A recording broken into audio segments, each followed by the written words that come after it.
नमस्कार, मी लतिका। आज मी तुम्हाला तुरीची डाळीचा डाळ कांदा बनवून दाखवणार आहे। त्यासाठी बघा, ही तुरीची डाळ मी अर्धा तास झाले भिजत घातली होती। 2 ते 3 पाण्याने स्वच्छ धुवून मग भिजत घातली होती। कढई गरम करत ठेवलेली आहे, त्याच्यामध्ये मी तेल टाकलेलं आहे 1 चमचा। तेल चांगलं आपण गरम होऊन देऊया। तेल चांगलं गरम झालेलं आहे, त्याच्यामध्ये बघा छोटा अर्धा चमचा मोहरी, छोटा अर्धा चमचा जिरे, कढीपत्ता आणि एक कांदा बारीक कापून घेतलेला आहे। मोठ्या आकाराचा कांदा आहे आणि एकदम बारीक कापायचा। डाळ कांद्यात कसा कांदा मोठा असावा। कांदा बघा चांगला भाजलेला आहे। आता ह्याच्यामध्ये 2 चिमूट हिंग पावडर पहिल्यांदा जरी टाकली की नाही फोडणीमध्ये तरी चालेल आणि नंतर जरी टाकली तरी पण चालते। आता ह्याच्यामध्ये बघा आलं आणि लसूण मी कुटून घेतलेला आहे। पेस्ट जर असेल तुमच्याकडे ती पण चालेल, 1 चमचा टाकलेली आहे। आता हे पण जरा 1 मिनिटभर परतून घेऊया। परतून घेतलेलं आहे, त्याच्यामध्ये एक छोट्या आकाराचा टमाटा बघा एकदम बारीक कापून घेतलेला आहे।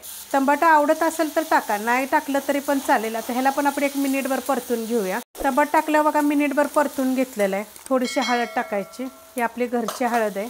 आता ह्याच्यामध्ये बघा ही नुसती मिरची पावडर आहे, ह्याच्यात गरम मसाला वगैरे नाही आहे। 2 चमचे टाकलेली आहे आणि चवीप्रमाणे मीठ। आता हे पण परतून घेऊया आपण।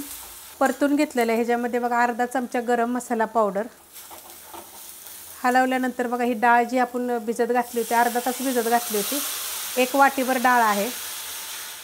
आता तुम्हाला डाळ कांदा किती पाहिजे त्याप्रमाणे पाणी वतायचं, कारण ही भिजत घातली की नाही डाळ मग शिजायला टाइम लागत नाही। आता ही मीडियम गॅसवर आपण ह्याला शिजूया। थोडंसं पाणी टाकूया पहिलं, ह्यात अजून पाणी आपण टाकूया।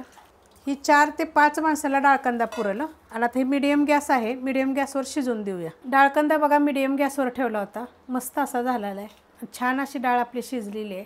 अशा पद्धतीत डाळ कांदा करायचा म्हणजे चवीला 1 नंबर होतो। हा 4 ते 5 माणसाला पुरेल एवढा डाळ कांदा आहे। रेसिपी बघितली की लाईक करा, सबस्क्राईब करा, कमेंट करा आणि शेअर बी करा।